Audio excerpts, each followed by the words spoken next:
Sevag Sarikaya was born in France, but his focus these days is thousands of kilometers away on the fighting in Nagorno-Karabakh, pitting Azerbaijan against his ancestral homeland of Armenia. Azerbaijan is attacking Nagorno-Karabakh, and it's transforming it into an ethnic operation in the sense they're trying to eliminate all the population.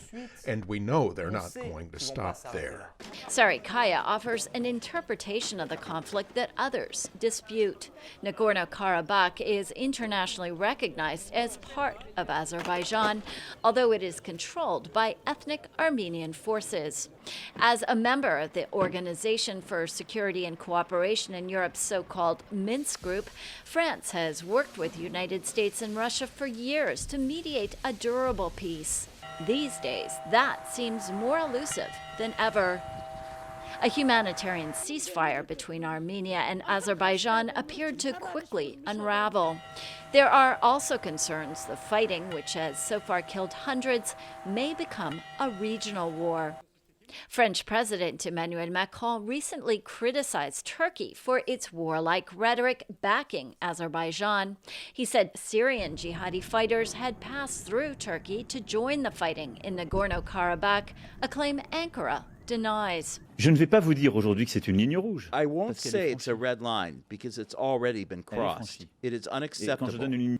This is the most intense fighting since the early 1990s, and observers express concern it may widen into a larger conflict. Is that in this round of fighting, France has been much more outspoken in criticizing Turkey and Azerbaijan than Russia. France's accusations deepen an already tense relationship with fellow NATO member Turkey over separate issues like Ankara's hydrocarbon exploration in the eastern Mediterranean. The fallout is also local. Like elsewhere in the world, the Armenian community in France is following events closely, staging demonstrations like these against Azerbaijan and Turkey. There are also reports members of Armenia's sizable diaspora here and elsewhere are heading to the front lines to support their ethnic homeland. There are lots of young people who are going because if you strongly support a cause, there's a point when you have to defend it. Sarikaya believes France should actively back Armenia.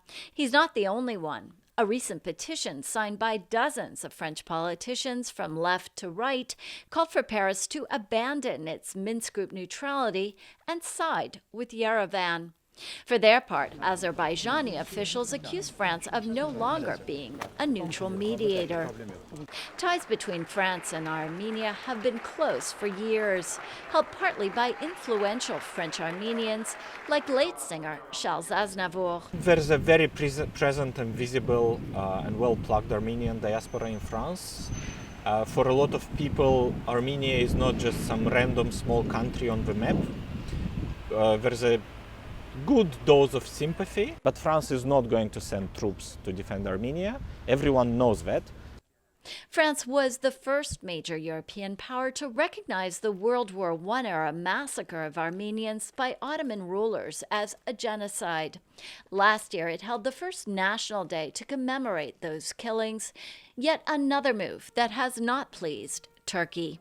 Lisa Bryant for VOA News, Paris.